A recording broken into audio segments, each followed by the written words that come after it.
Sans plus tarder, je vous prierai d'accueillir chaleureusement la présidente de la commission chargée de mener cette consultation hors norme, Madame Nicole Boily, qui va nous présenter ses précieux acolytes et le processus. Madame Boily, c'est à vous.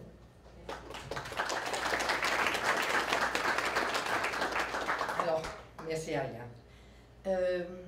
Je voudrais un tout petit mot pour faire suite à l'évocation du 25e anniversaire de Polytechnique par notre animatrice. Je voudrais affirmer, et ça au nom de nous trois, les commissaires, que nous sommes animés de cette même solidarité et que nous partageons cette nécessité d'un devoir de mémoire. Donc, c'est en ce jour, la séance d'aujourd'hui se terminera vers 16 h, ce qui peut-être nous permettra tout au moins de suivre un certain nombre des événements de commémoration de cette journée. Là-dessus, mesdames, messieurs, je vous dis que c'est avec un grand plaisir et nous attendions avec beaucoup d'intérêt cette séance, ce forum qui donne la parole à la fois à des experts, mais à la fois aussi à tous les membres de cette communauté. Et pour nous, c'était important de vous revoir tous ensemble pour qu'on puisse avoir cet échange et qu'on puisse examiner ce qui est possible pour améliorer la situation dans le secteur du plateau Est, ce secteur d'emploi. Alors, je vous présente mes collègues, Marie Lié et Michel Séguin. Alors, on fait une équipe vraiment enthousiaste devant ce travail et je voudrais aussi signaler la présence d'Élise No, qui est notre secrétaire, qui est avec nous tout au long du processus. Simplement quelques mots pour vous dire qu'il y a eu un mandat qui a été confié à l'Office de consultation publique pour accompagner l'arrondissement et à la demande de l'arrondissement dans une démarche participative visant à l'élaboration et finalement à l'adoption d'un PPU. Alors, plus familièrement, un programme particulier d'urbanisme, et cela pour le secteur visé, c'est-à-dire toute la zone d'emploi, et vous allez pouvoir voir sur des cartes, et si vous avez à l'entrée, vous avez pu déjà voir un peu quel était ce secteur géographique qui était visé. Alors, en d'autres mots, notre rôle à nous, nous devons examiner avec les citoyens, et cela de tous les milieux économiques, milieux institutionnels, milieux communautaires, résidents, travailleurs, étudiants, qui circulent dans ce secteur, et d'essayer de trouver des moyens de revitaliser le secteur, dont plusieurs parties sont véritablement assez déstructurées. Alors, notre rôle, il n'est pas de faire le PPU ou de développer le PPU. Nous sommes en amont. Ce sera l'arrondissement qui, lui, à la lumière de cette consultation, cette vaste consultation, qui pourra développer ce PPU. Ce que nous voulons avant tout, c'est de dégager, avec votre aide, de dégager des orientations, des principes qui devraient guider l'aménagement du quartier. Alors, nous nous situons véritablement en amont. Maintenant, quel est l'esprit puis l'approche que nous avons développée? Eh bien, elle s'appuie, cette approche, sur un énoncé de vision qui avait été adopté par l'arrondissement en concertation avec des acteurs du milieu. D'ailleurs, tout à l'heure, les représentants de l'arrondissement iront un peu plus loin avec cette vision qu'ils avaient. Alors, nous, pour répondre au mandat, nous avons privilégié une approche que l'on voulait concrète, vivante, attrayante et conviviale pour aller chercher le plus possible le plus grand nombre de citoyens, donc de pouvoir maximiser les idées pour, dans le but de cette revitalisation du secteur. Alors, on s'est demandé de quelle façon on allait chercher ce maximum d'idées auprès de tout le monde. Et finalement, on a fixé notre démarche en 4 étapes principales.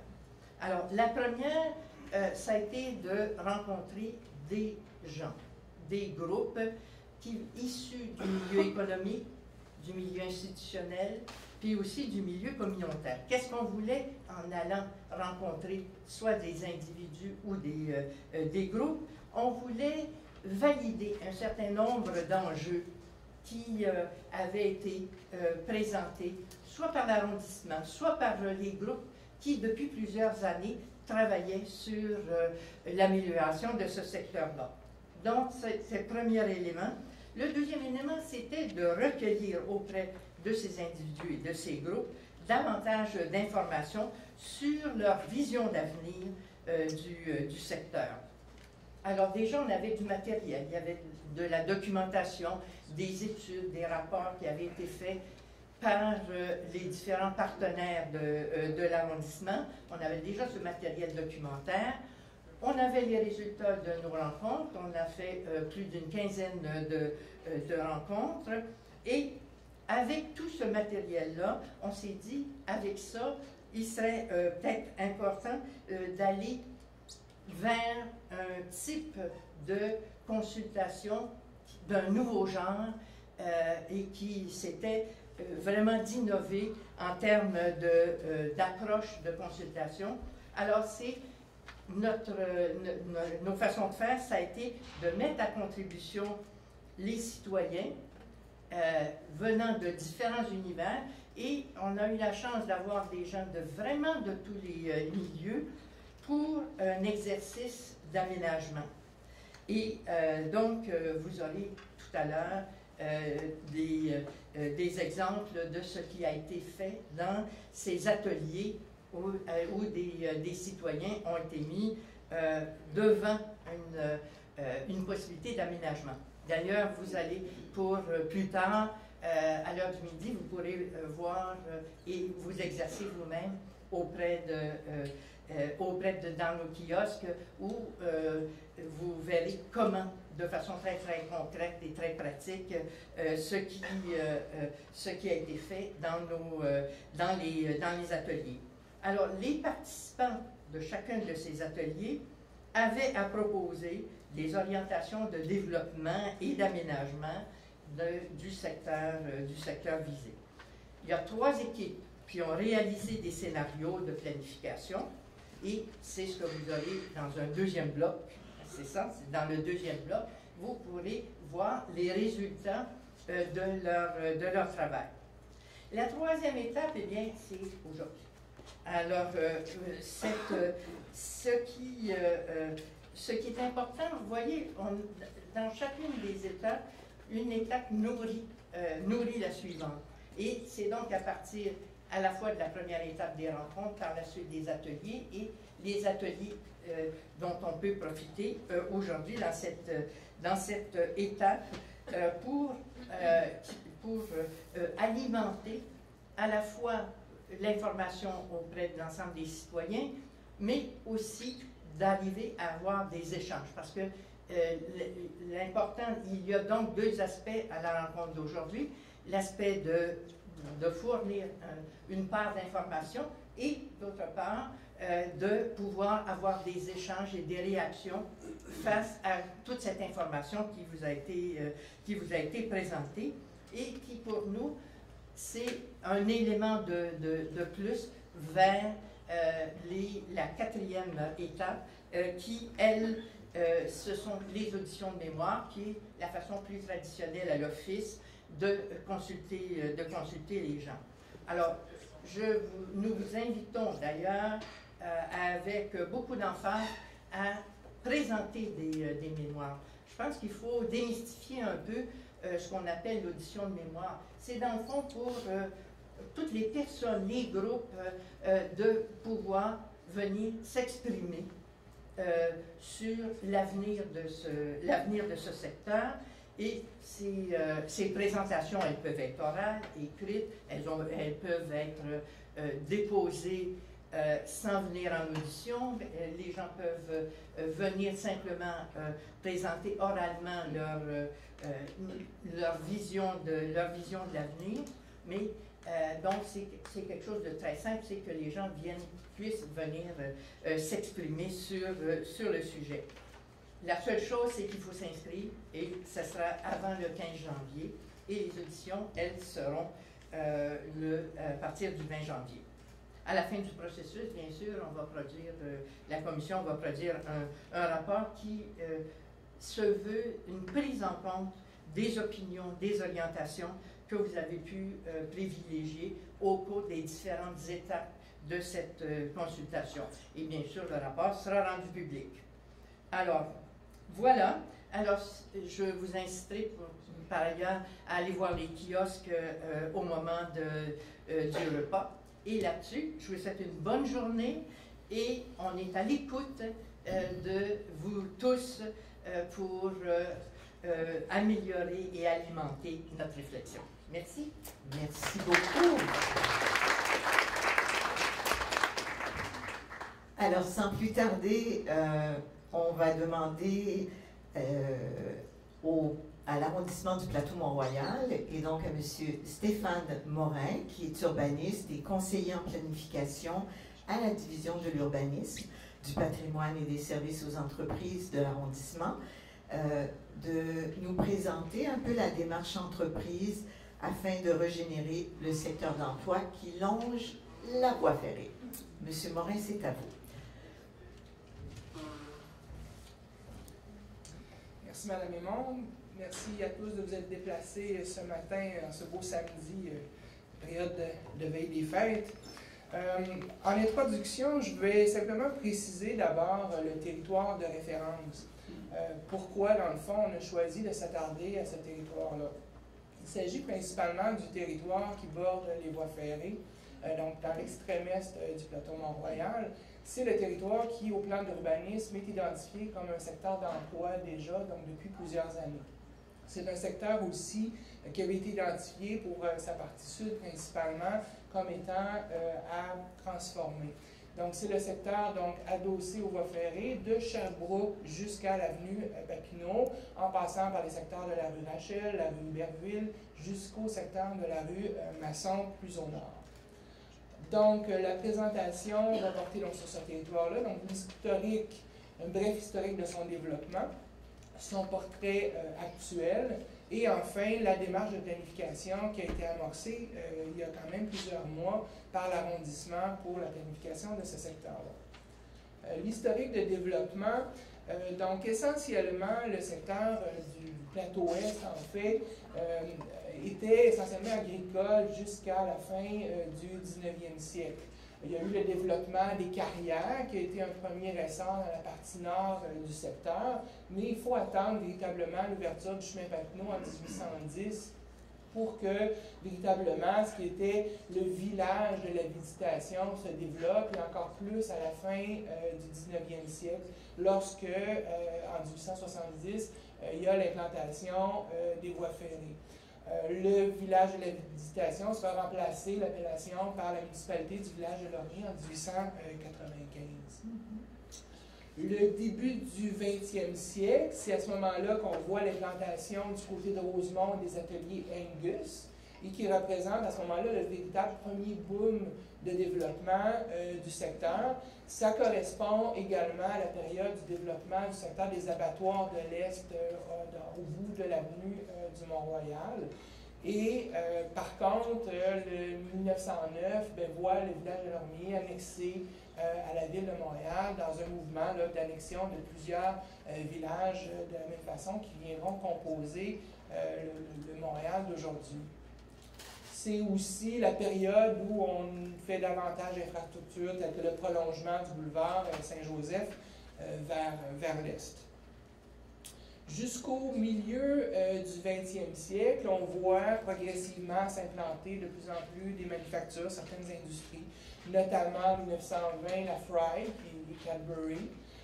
On voit aussi en 1924 l'installation de la Montreal Tramways sur l'avenue du Mont-Royal pour l'entretien notamment des tramways. Aujourd'hui, ce sont les bureaux, dans le fond, les garages de la STM. On voit aussi les premiers efforts de traverse de la voie ferrée par l'implantation d'un tunnel piétonnier dans l'axe de l'avenue de la rue Masson et l'implantation, le début de l'implantation des grandes écoles dans les secteurs du plateau Est, notamment l'École des métiers de la construction de Montréal en 1945.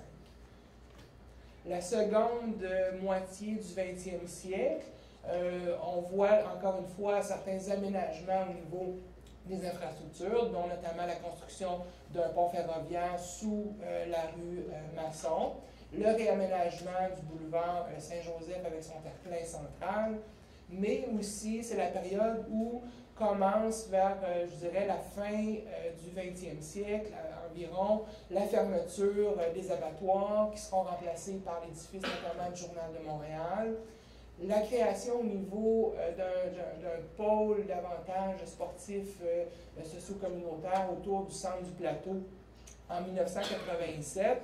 Et fait marquant aussi pour le secteur, c'est la fermeture des ateliers Angus à Rosemont en 1995, qui seront progressivement remplacés soit par du développement résidentiel ou plus récemment par le technopôle Angus, tout juste de l'autre côté de la voie ferrée du secteur. Le portrait actuel, tout ça, ce que ça nous donne aujourd'hui, ben, c'est un secteur qui est quand même assez varié dans ses fonctions.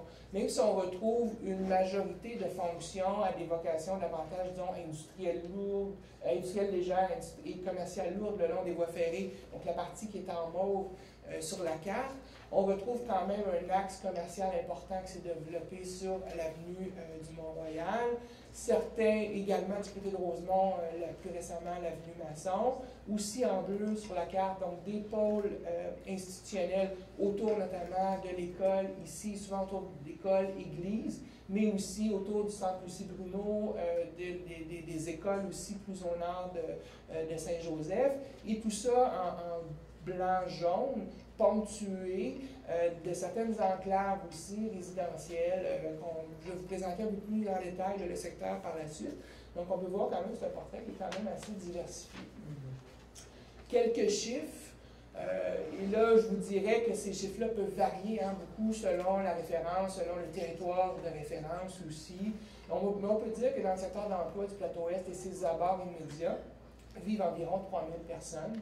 On retrouve environ 4000 employés et 1000 étudiants qui peuvent monter même jusqu'à peut-être 3 000 à 4 000 en période de plus d'achalandage selon les sessions de cours et les journées de semaine.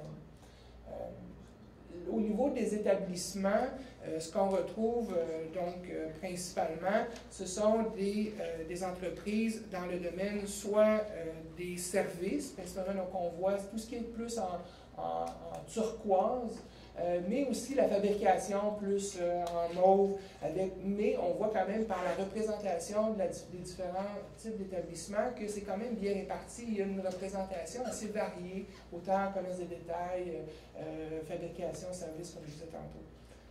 Au niveau des emplois, les emplois se concentrent principalement dans encore une fois, les domaines des services, mais aussi beaucoup dans la fabrication et beaucoup aussi dans les domaines de transport et entreposage.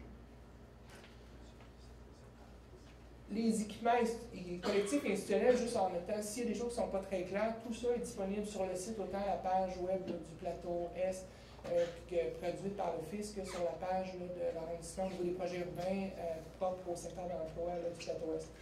Donc, ce qu'on voulait représenter là-dessus, c'est principalement la présence quand même de parcs d'importance, donc le parc Baldwin dans le plateau, le parc Pélican du côté de Rosemont, aussi certains parcs de moindre importance, mais tout aussi importants pour les gens qui vivent à leurs abords, donc de Lormier, Saint-Pierre-Claver, et aussi quand même une présence forte au milieu socio-communautaire, encore une fois, très présente autour de certaines noyaux institutionnels d'origine autour des églises et des écoles. Au niveau du réseau artériel, le plateau Est est quand même bien desservi, facilement accessible par autant dans l'axe nord-sud, la rue Papineau, de Lorimier, les rues d'Iberville, Frontenac, dans l'est, est-ouest également Sherbrooke et Saint-Joseph. Le réseau artériel étant des artères, des rues qui sont de responsabilité de la ville-centre. Et ce portrait-là est appelé à évoluer dans les prochaines années. De plus en plus, la ville-centre va récupérer la responsabilité d'entretien et d'aménagement de ces artères-là. Le réseau de camionnage, nécessairement qui suit avec un secteur d'emploi et un réseau artériel important. Donc, autant les artères sur lesquelles est permis le camionnage, autant de jour comme de nuit, donc sur Papineau, celle qu'on voit en vert, donc Papineau et Iberville-Frontenac, mais aussi certains réseaux de camionnage où c'est permis seulement de jour, donc celles qui sont montrées en jaune, donc Sherbrooke, Mont-Royal, Masson, Saint-Joseph. Le réseau métro-autobus, donc les transports collectifs, on est relativement loin des stations de métro, dans un bon 20-25 minutes là, du métro Mont-Royal. La ligne verte, il y a un effet d'un peu de frontière occasionné par la côte Sherbrooke, donc même s'il y a une certaine proximité des stations de métro Frontenac, Préfontaine, c'est certain qu'on n'a pas un réflexe naturel là, de lien entre ces stations-là et le secteur d'emploi du plateau Est. Cependant, dans les dernières années, se sont développées certaines mesures préférentielles pour autobus, notamment la voie réservée sur Saint-Joseph et certaines mesures donc, de réseau aux 10 minutes maximum, par exemple, sur Sherbrooke. Au niveau du réseau cyclable, c'est certain que l'axe principal est la piste cyclable de la rue Rachel, donc, qui traverse la partie sud du territoire. On a aussi l'amorce de ce qui pourrait être éventuellement la véloroute le long de la voie ferrée du côté de Rosemont. Je ne sais pas si je pense ça. Donc, dans la partie ici, donc, qui vient de la rivière des Prairies, qui devrait rejoindre la rue Notre-Dame, on a déjà une portion jusqu'à Masson qui existe. Éventuellement, il devrait y avoir une véloroute là, tout le long de la voie ferrée. Et plus récemment, l'arrondissement a aussi développé des voies partagées, des bandes cyclables, notamment Masson, Follum. Ce sont des aménagements aussi récents qui ont été faits à ce niveau-là. Le portrait du territoire est quand même variable selon des sous-secteurs. Si on part du sud au nord, secteur plus de cohabitation difficile au sud entre les activités commerciales, résidentielles, une concentration de plus grandes propriétés si on monte plus vers Mont-Royal, un pôle institutionnel donc autour de Saint-Joseph-Laurier et un secteur plus créatif beaucoup autour de la Cadbury et du centre industriel Rosemont.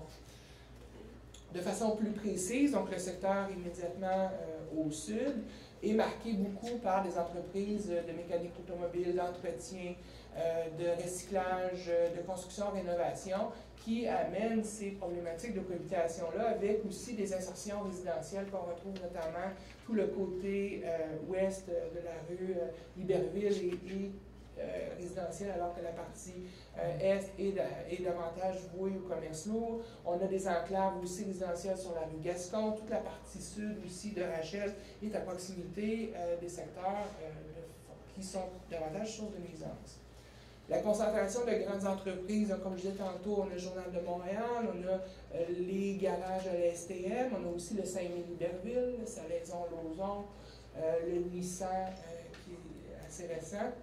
Et aussi le secteur, le projet Plateaupolis avec le nouveau marché métro sur l'avenue du Mont-Royal. Si on montre le pôle institutionnel, comme je disais tantôt, donc l'École des métiers de la construction, le centre Lucie-Bruno, le centre du plateau, donc une véritable concentration institutionnelle au nord de Saint-Joseph, qui est malheureusement coupée par un peu le viaduc Iberville-Saint-Joseph de la partie plus au sud. Le secteur créatif au nord, donc on pourrait dire au nord de la rue Masson. La rue Masson qui voit de plus en plus certains projets de redéveloppement, des garages sont démolis pour faire place à des projets mixité résidentielle, commerciale, notamment au coin, suite à la réglementation que l'arrondissement a mis en place, mais est aussi marqué par de nombreux viaducs, donc viaducs dans l'axe Papineau, de Lorimier, Masson, donc qui crée aussi une frontière naturelle pas naturelle, mais construite avec Rosemont. Quelques problématiques, tout ça nous amène à dire que le secteur d'emploi du plateau Est présente quand même un cadre bâti assez hétérogène. Donc des volumes différents. C'est pas rare que se côtoie un bâtiment d'un étage à côté d'un autre de 3 étages, avec un bâtiment construit à proximité de la rue avec un autre qui est en recul. On retrouve aussi de nombreux obstacles et des barrières, que ce soit des terre-pleins, des clôtures, des boulevards larges, des viaducs. De nombreuses sources de nuisances, autant sonores, visuelles, poussière, bruit. Une contamination des sols qui a été documentée quand même assez généralisée dans le territoire également. Et de l'autre côté, un faible verdissement, un effet d'îlots de chaleur important, beaucoup d'espaces sous-utilisés qui sont principalement beaucoup d'entreposage extérieur, des stationnements de surface, une forte circulation de transit et aussi, comme je disais tantôt, les transports actifs et collectifs qui sont assez difficiles dans le secteur si on compare notamment à d'autres secteurs d'arrondissement du plateau Mont-Royal. Ce qui nous a amené à l'arrondissement à amorcer une démarche de planification au début de l'année 2013, même si déjà, et peut-être certains d'entre vous étaient ici même au milieu des années 2007-2008, quand Action Solidarité Grand Plateau, avec l'arrondissement, avait mené certains exercices de réflexion. Mais en 2013, l'arrondissement a commencé plus à plancher sur un projet d'énoncé de vision en se basant beaucoup sur les recherches ou les études qui avaient été faites, notamment par la CDC, Action Solidarité Grand Plateau, par la CEDEC au niveau de certaines études au niveau de la zone d'emploi. Le travail qui a été fait également pour le Centre d'écologie urbaine et la Maison d'Aurore au niveau de l'implantation du quartier vert actif et en santé, pour toute la partie au nord de l'avenue du Mont-Royal, du secteur du plateau Est. Ce que l'arrondissement a déjà fait au début de l'année 2014, c'était de déjà enchasser dans le plan d'urbanisme certains éléments qui découlaient de ce projet d'énoncé de vision-là que je vais vous présenter. On a aussi commandé certaines études complémentaires, notamment une étude qui va porter sur le positionnement économique du secteur d'emploi qui devrait être disponible au tournant de la fin de l'année. Tout ça pour nourrir l'élaboration d'un programme particulier d'urbanisme qu'on devrait faire durant l'année 2015 et qui reviendra en consultation publique, possiblement au début de l'année 2016, pour valider en consultation sa forme finale. La démarche, comme je disais, de planification et de la vision, donc, s'inscrit beaucoup dans la continuité des exercices de réflexion passés. Donc, les sources de cette vision-là, ce sont des objectifs communs à chacun de ces exercices de réflexion-là ou de projets qui ont été mis en place dans les dernières années, qui passent par l'implication je vous les avais au centre, l'implication de la communauté, l'idée de compacité urbaine, donc proximité entre les usages, meilleure utilisation de l'espace, une mixité commerciale et aussi sociale, une redistribution de l'espace de la rue davantage au profit notamment du piéton, plus de verdissement et aussi globalement des lieux plus sécuritaires, conviviaux et vivants. Le projet d'énoncé de vision, tel qu'il s'énonce présentement, mais qui est appelé à évoluer selon notamment les résultats de la démarche de participation menée par l'Office, est très orienté au niveau de l'implication de la collectivité. Donc, son amont, c'est d'impliquer la collectivité dans une démarche de régénération du secteur des abords des voies ferrées du plateau Est, visant par la compacité urbaine à maximiser les opportunités de maintien et d'ajout d'activités génératrices d'emploi. Donc, c'est sûr que le parti pris premier, le maintien de la fonction d'emploi, parce que de plus en plus, ce qu'on voit à l'échelle montréalaise, c'est la perte de ces secteurs d'emploi-là, notamment au profit de secteurs de développement résidentiel, de condos et de tout type, mais aussi la réduction de l'effet des lots de chaleur par le verdissement et d'augmentation de la part des transports actifs et collectifs. Donc, ce qu'on a fait, c'est qu'on a campé dans le plan d'urbanisme le secteur de planification détaillée qui est encerclé en rouge. Et on est venu aussi identifier certaines orientations générales de développement du secteur, donc créer un véritable quartier à échelle humaine tourné vers l'innovation, consolider et diversifier les activités d'emploi, maximiser l'occupation et le verdissement des espaces, assurer une meilleure cohabitation des activités et encourager les initiatives du milieu pour répondre aux besoins de la population. Tout ça se traduit également en balises plus précises d'aménagement qui sont peut-être davantage propres à certaines parties du territoire. Donc, dans certains secteurs, c'est de favoriser la consolidation du cadre bâti. Ailleurs, ça pourrait être de revoir les usages autorisés, assurer une desserte commerciale locale, privilégier des aménagements aux abords des voies ferrées propices à la création d'un espace tampon, encourager les déplacements à pied, à vélo et en transport collectif, favoriser la plantation d'arbres et des espaces verts, et ça pourrait aller même jusqu'à mettre en place des moyens pour considérer la relocalisation, favoriser la relocalisation d'entreprises éventuellement. Donc, ceci clôt la présentation donc, avec le programme particulier d'urbanisme comme tel, donc qui s'appuie beaucoup sur l'énoncé de vision, qui va inclure les orientations de l'aménagement plus définitives, qui va inclure le positionnement économique, qui va comprendre nécessairement des actions et des projets pour couvrir le volet social et communautaire qui nous apparaît très important.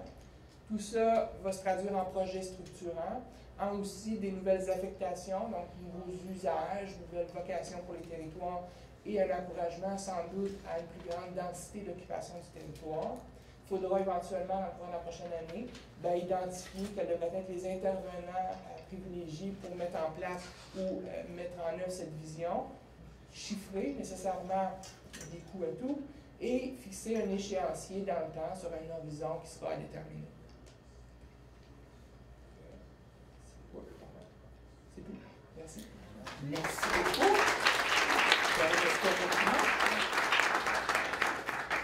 Je vous propose, M. Morin, si on remettait la DIA des balises d'aménagement, peut-être que ça pourrait susciter un certain nombre de commentaires.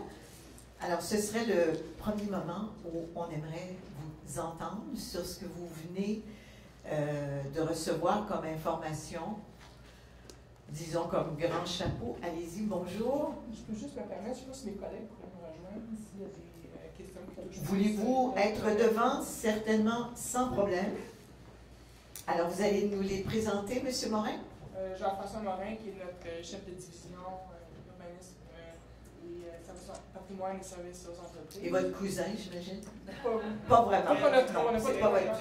Très lointain, d'accord. Et Jessie Lafrance-Brazo, qui nouvellement ton titre.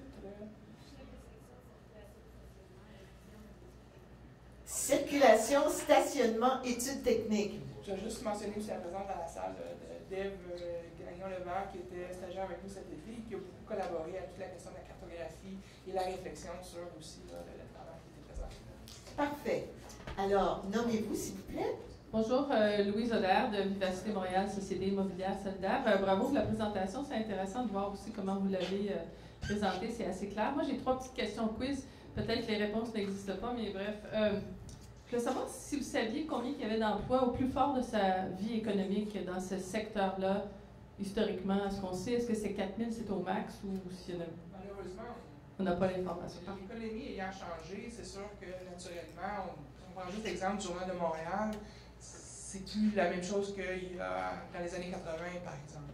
Mais est-ce que au milieu du siècle ou à l'époque des abattoirs, est-ce que... Mais sans doute qu'il y avait l'économie étant ce qu'elle était à l'époque, peut-être plus génératrice d'emplois, effectivement, qu'aujourd'hui. Mais on va le chercher, je sens ça. En fait, peut-être M. Baudet saurait ça, l'historien urbaniste. Il y a un élément aussi qui est important juste à noter par rapport à ça, c'est qu'il y a beaucoup d'entreprises aussi avec des emplois délocalisés. C'est-à-dire, par exemple, les services de placement qui sont localisés là, qui emploient beaucoup de gens, mais ce sont pas nécessairement des gens qui travaillent dans le secteur. Oui. 2 autres questions. La première, c'est le revenu médian des 4000 employés. Est-ce qu'on sait c'est quoi le revenu médian de ces employés dans cette zone-là? Il y a des données qui existent, mais on n'a pas le portrait.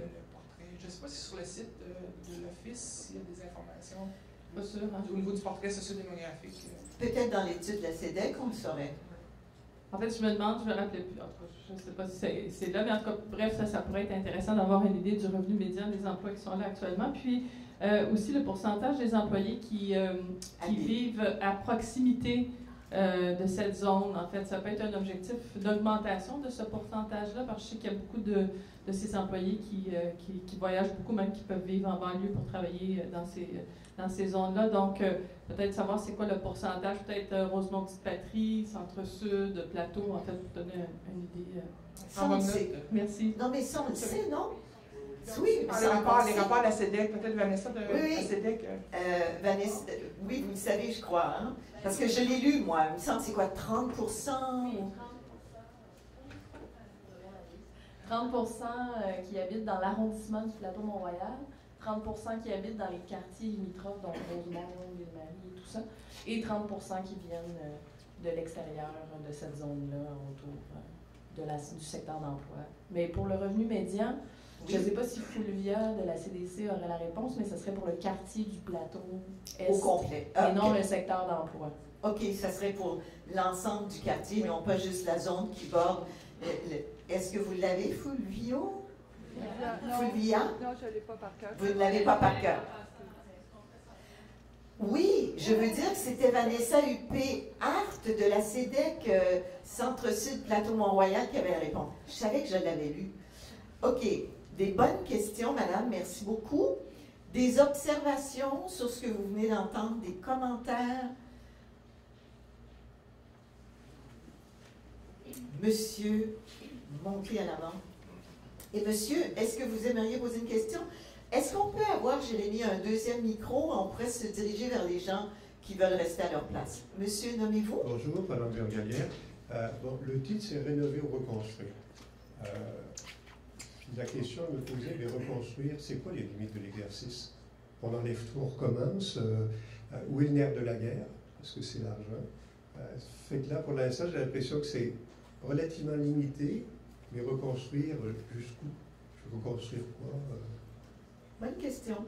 En fait, c'est à vous à nous le dire. On est là pour vous entendre, nous dire votre vision. Est-ce que votre vision doit aller jusqu'à un redéveloppement complet du secteur, y compris des démolitions, reconstruction, ou si dans la vision des utilisateurs, des résidents, des propriétaires, ce serait davantage de venir ajouter ou modifier à la base de ce qu'on a déjà. Et ça peut être variable aussi d'un secteur à l'autre, du secteur d'emploi du plateau Est également. Donc, on veut entendre les gens là-dessus aussi. Mais reconstruire, quand je parle du nerf de la guerre, où est l'argent? Qui amène l'argent? Je ne sais pas, la caisse pop, les banques, des investisseurs, où est-ce qu'ils sont aujourd'hui, ces gens-là? Est-ce qu'ils sont intéressés? C'est un peu ça aussi qu'on veut... Oui, plus près de c'est un peu ça qu'on veut regarder avec vous. Il peut y avoir des investissements publics de la ville. On sait que la ville de Montréal veut augmenter les investissements au niveau du PTI, les infrastructures. Donc, peut-être revoir le réseau artériel dans le plateau Est. Mais il y a aussi des investissements qui pourraient être privés. On a des promoteurs, justement, dans la salle, entre autres aujourd'hui, qui, eux, peuvent investir également. Si on donne une vision commune, cohérente au secteur, ça peut attirer les investisseurs également là, pour carrément reconstruire certaines portions de plateau Ouest aussi. Merci, monsieur, pour cette question. Monsieur, c'est à vous. Allez-vous être la gazelle? Non, vous voulez poser une question? Non. Ah, vous allez porter le... Très bien. Allez-y, monsieur, nommez-vous. Patrick Tanguy. Moi, ce que je me demandais, c'est que souvent, quand vous parliez des viaducs tantôt... Ça se bouge, oui. C'est parce que les autres vont leur descendre. C'est pas grave. Je me demandais, souvent, ce qu'on trouve quand on s'en va dans ces zones-là où il y a les viaducs ou quand on va voir les gens qui habitent autour de Masson, c'est vraiment une fracture à la voie ferrée. Je me demandais, tout ce plan-là, souvent aussi dans certaines voies graphiques, on voit qu'on encercle la zone de l'autre côté aussi, du côté de Rosemont. Je me demandais, est-ce qu'il y a une concertation de l'autre côté aussi? Est-ce qu'il y a des discussions? Est-ce que ça va être synchronisé ensemble? Est-ce qu'il y a quelque chose pour rejoindre les deux quartiers qui peut s'intégrer dans ce développement-là? On a effectivement fait des démarches auprès de l'arrondissement de Rosemont. On les a rencontrés à diverses reprises pour échanger avec eux, faire un certain arrimage dans les différentes visions d'aménagement, parce qu'eux aussi font un exercice de planification, notamment dans le secteur Angus. Fait que oui, on est en collaboration avec eux. Puis concernant les liens, effectivement, on sent un désir, je crois, de la population d'assurer une meilleure perméabilité entre les deux secteurs, donc possiblement une passerelle, des choses comme ça. Ça a été discuté, je pense, dans le cadre des discussions avec des groupes clés. Puis nous aussi, on avait en tête d'augmenter la perméabilité, effectivement. Est-ce que vous pensez que c'est possible? Parce que j'avais une entreprise dans le Myland il y a 7 ans, puis c'était proche d'avoir le pont vers la station Rosemont, puis il n'est pas encore là. En fait, tout à fait. Pour avoir négocié avec le CP, je sais que c'est pas nécessairement facile. L'avantage qu'on y voit dans le plateau Est, c'est que la voie ferrée est aussi un peu en tranchée dans certains secteurs. Donc, une passerelle pourrait être plus facile à aménager qu'un passage à niveau qu'on voulait faire dans le secteur Myland. Puis là, c'est plus compliqué, les trains, sécurité, tout ça. Merci. Merci beaucoup. Et c'est tout à fait intéressant. Un peu plus tard, quand on va vous présenter les différents scénarios que les gens ont imaginés en atelier de travail, vous allez vous rendre compte de l'importance de cette envie de voisinage rapproché entre les deux arrondissements. Une autre intervention? Il y a des gens... Oui, monsieur, allez-y. Oui, madame va se diriger vers vous. Merci, Jimmy. Bonjour, Denis Hébert. Au sujet des îlots de chaleur, c'est bien beau le reverdissement, mais il y a aussi une pression qui est exercée sur les quartiers centraux de la densification. Exemple très concret, sur la rue Partenay, juste au nord juste en arrière de l'école qu'il y a sur la rue Rachel, il y avait un triplex qui était là, avec un super de grand parterre, et qui a été rasé. Et puis là, c'est du condo quasiment qui part du trottoir, puis qui va quasiment jusqu'à la ruelle. Alors ça, c'est beau fabrication d'îlots de chaleur à ce moment-là. Faut réfléchir à ça. C'est bien beau la densification, à part de nouvelles taxes, tout ça, mais le bien-être aussi des citoyens, des résidents actuels, ne doit pas être compromis aussi. Vous avez raison. Est-ce que vous pourriez vous nommer? Je sais Denis pas. Hébert. Denis Hébert. Vous avez raison. Puis vous avez vu dans les balises d'aménagement qu'en effet, oui, il y a la compacité et la densité, mais il y a aussi la réduction des îlots de chaleur qui est un de vos principes. Tout à fait, exactement. C'est d'assurer un équilibre, dans le fond, entre la densification qui est intéressante, qui amène des gens, qui amène des clients pour les commerces et tout ça, mais aussi le verdissement également là, pour assurer un bon cadre de vie.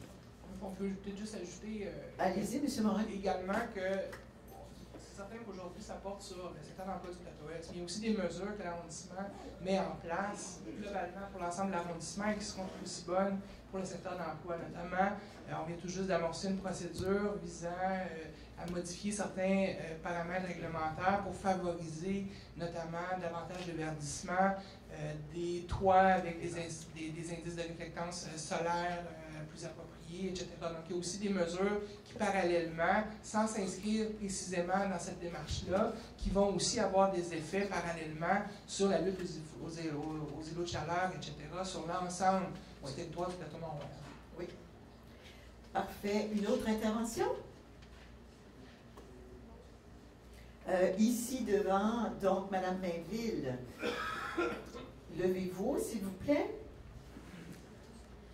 Oui, je suis particulièrement attentive au mot reconstruire et aussi construire. Le plateau est très densément peuplé. Et quand on s'aperçoit qu'on a des zones où il y a des terrains disponibles, notamment en termes de stationnement, ben il y a moyen de construire. Puis quand on parle de construire au-dessus, par exemple, d'un stationnement qui deviendrait souterrain ou complètement rayé de la carte, il y a moyen de faire des édifices LEED où il y a de l'habitation, où il y a une belle mixité. Alors, le terme reconstruire et construire n'est pas là pour rien.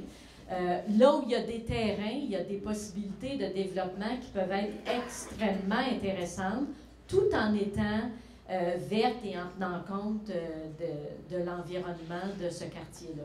Alors. Et c'est ça qu'on veut entendre aujourd'hui de votre part. Oui, monsieur, on va vous apporter un micro, ça ne sera pas long. C'est vos propositions que vous pourrez faire à cet égard. Allez-y, monsieur, nommez-vous. Oui, Sébastien Provencher, j'habite dans le quartier depuis une vingtaine d'années.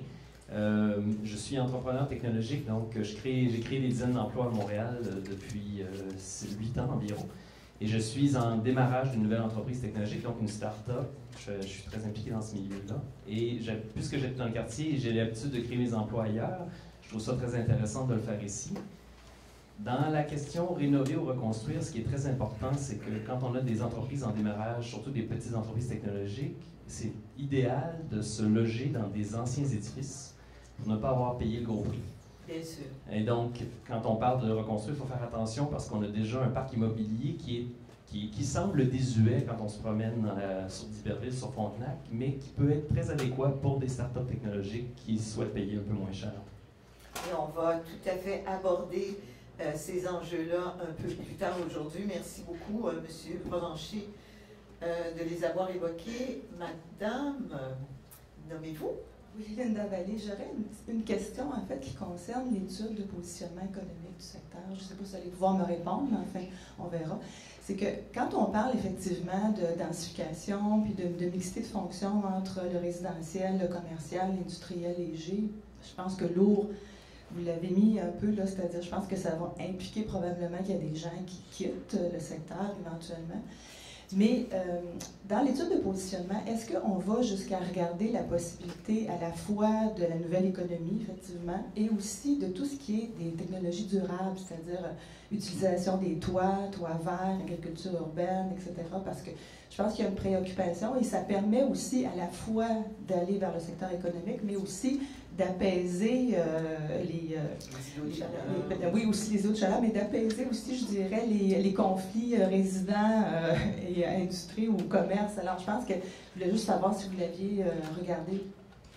Tout à fait. En fait, l'étude de Raymond Chabot Grant Thornton devrait être disponible, comme Stéphane Morel mentionnait, d'ici quelques semaines. On va tenter de la finir pour d'ici Noël. Comme ça, vous pourrez en prendre connaissance. Ça pourra alimenter le dépôt des mémoires. Mais effectivement, les nouvelles économies ont été identifiées. Ils ont identifié certains créneaux porteurs qui pourraient être utiles pour amener d'autres emplois dans le secteur du Plateau-Ouest. Intéressant. Une autre observation avant qu'on passe au premier scénario. Ici, monsieur devant. Nommez-vous, s'il vous plaît. Madame Évry me rappelle que je suis aussi élu. Ah, vous il êtes y a 3 élus dans la salle ce soir. Excusez-moi, l'animatrice n'est pas au courant. Rappelez-moi votre nom. Ben Valkenburg, je suis commissaire scolaire pour le Grand Plateau. Plateau et Myland. OK. D'accord. Bonjour. Bonjour. Alors, dans cette posture, je veux aussi faire un petit topo sur les écoles. Oui. Il n'y a pas un bon quartier sans des bonnes écoles. Sans école. Donc il y a aussi un développement assez rapide qu'il faut tenir en compte.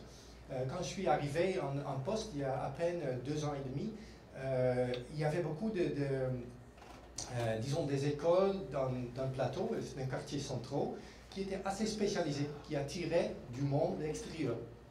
Des écoles de haute qualité. Oui. Même dans le plateau Est, il y a l'école Saint-Pierre-Claver, l'école Saint-Louis-Gonzague, avec un annexe. Et ils faisaient par exemple un volet anglais. Il y a juste 2 écoles dans le CSDM qui ont au niveau de primaire un volet anglais. Donc ça attirait le monde extérieur. Ouais. Après, on a vu une phase où le nombre d'enfants dans le quartier augmentait de façon considérable. Donc on était obligé, d'autres écoles dans le quartier aussi, de diminuer les élèves qui venaient d'extérieur. On a changé notre processus d'admission pour favoriser des élèves qui viennent de proximité de l'école. Parce que les écoles primaires sont à forte capacité actuellement. Exact. Et le Plateau Est ne s'échappe pas à cette tendance. Ouais. Donc ça, c'est la deuxième phase. Maintenant, on rentre dans une troisième phase où, effectivement, comme d'autres tendances, de favoriser disons, les quartiers limitrophes ou les banlieues par rapport à les quartiers centraux, au niveau de financement. Au niveau même, on voit un redécoupage. On enlève des quartiers limitrophes de la commission scolaire en faveur des commissions scolaires de banlieue plutôt.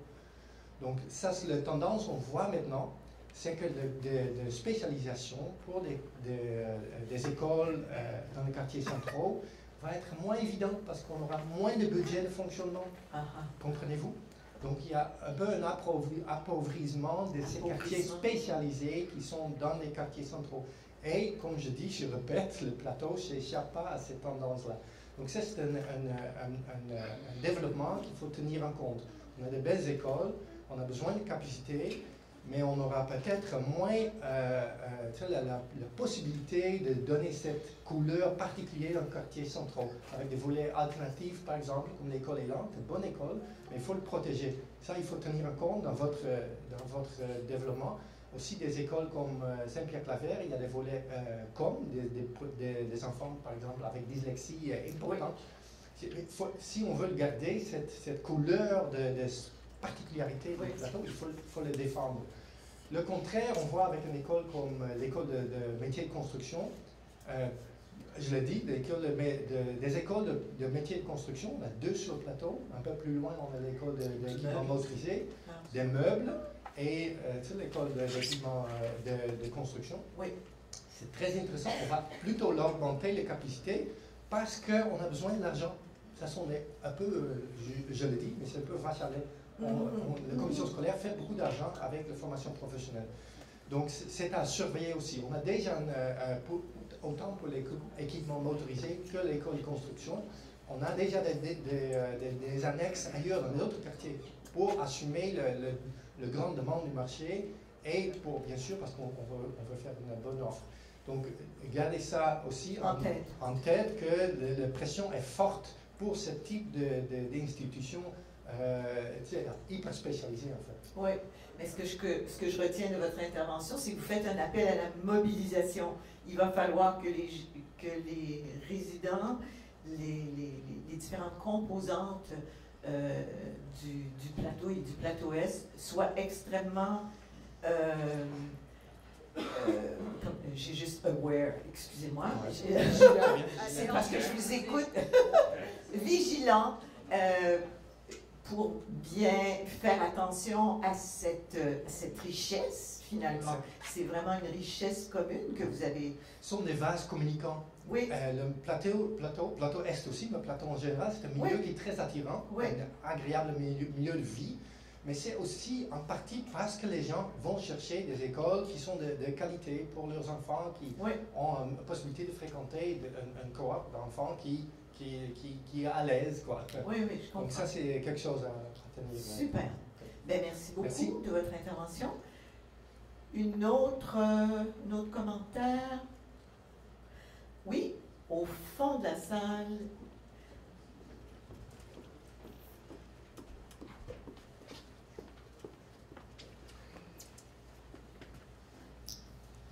Oui, bonjour. Votre nom? Nicolas Boily. Ça serait par rapport à la notion du train. On a ces voies ferrées qui traversent des secteurs qui sont encore industriels avec des infrastructures qui sont là. Il reste aussi qu'au niveau environnemental, le train est un des outils les plus écologiques et en coût de transport pour les entreprises, un apport important. Est-ce qu'il n'est pas un peu dommage de tourner le dos à cette infrastructure qui traverse le secteur et qui pourrait être un soutien très important de développement et aussi dans une notion environnementale, de circulation, camionnage, etc., qui pourrait être là. Donc, j'entends pas du tout parler de ça et c'est pourtant le cœur de ce réseau d'industrie. Parfait. Tourner le dos, alors... Ça sonne des cloches, messieurs Morin. C'est effectivement un très bon point qu'on pourrait effectivement explorer davantage. Là. Si vous avez des idées d'autres quartiers dans le monde qui se sont revitalisés dans ce sens-là, ça serait très intéressant de vous entendre à cet effet-là, parce qu'effectivement, c'est peut-être un créneau qu'on a moins étudié jusqu'à maintenant. C'est sûr que l'évolution de la voie ferrée a fait en sorte qu'au lieu d'être une voie de desserte immédiate des entreprises du secteur, avant il y avait les cours de triage, tout ça, chaque entreprise était directement liée à la voie ferrée, à maintenant une voie de transit essentiellement du port de Montréal vers l'Ouest canadien. Ça a complètement changé. Là, il faudrait avoir le Canadien Pacifique qui est le maître d'œuvre. Nous allons en entendre parler cet après-midi un peu quand même, pendant notre panel d'experts, où on aura quelqu'un qui va discuter de ces enjeux et des possibilités d'aménagement, donc des zones qui sont bordées par ce qu'on appelait les chemins de fer. Je vais interrompre la discussion maintenant parce qu'on a commencé un petit peu en retard et que je vais donner aussi de l'espace aux 3 ateliers. Messieurs, dames, merci beaucoup de votre intervention.